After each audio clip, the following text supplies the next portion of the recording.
So I thought I'd make a little video just to show you what I was talking about as far as customizing the search bar.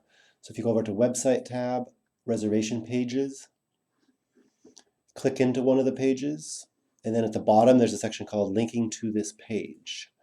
So here is the search box code that we give. The idea was just to make it, some basic code, and then you could take this and hopefully edit it, add CSS, change it as you want.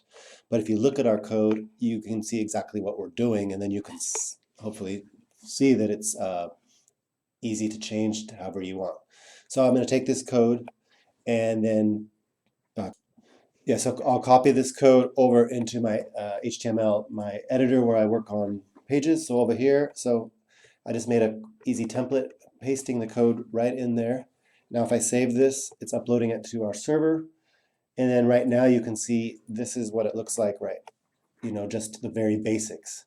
So all it is a arrival, departure, a number of guests, and search. And then if you go look at the code, back over here, you'll see that what we're doing. So up on top, there's a hidden field which has the value of our reservation page. And then we have our date picker code, which is hosted on Reservation Key. You could use any date picker you want. That's the little drop-down calendar. That's the JavaScript for the date picker that we're using. But of course, all this is a couple fields that you're posting to this URL. And what we're doing is just with JavaScript in the search button, we're saying window location equals the value of our res page, which is up here. And then we're just adding the check-in value and the checkout value and the number of guests. And those we're just doing document get up element by ID, just so that's a way to use JavaScript to pull the value from these fields, check-in, checkout, num guests.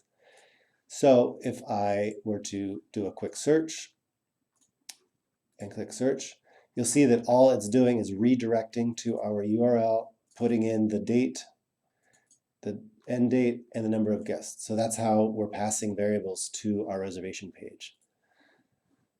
So what I'm trying to say is that it doesn't really matter whether you use our code or you build your own. All we need to do is make sure that this URL gets these variables, the start and end and number of guests. So maybe you're not familiar enough with CSS to do that, or HTML, I guess, but hopefully, just kind of dissecting what we have here shows you how that's possible. I could sit here and I could add more HTML and CSS to this.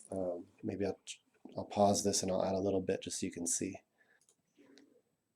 So here I just added change the input font size. You can just do that. You could also change the background color, pink. You can change the widths of these fields. You could actually just type that right in here to change the widths. 10, let's say we like these 10. You don't really need the guests. If you don't want to pass the number of guests, you could remove this whole line and then also remove it from here. You would just take this part off, starting from there. But so that's just some basic ideas. So if I save that, upload it, and then go over to the page, refresh.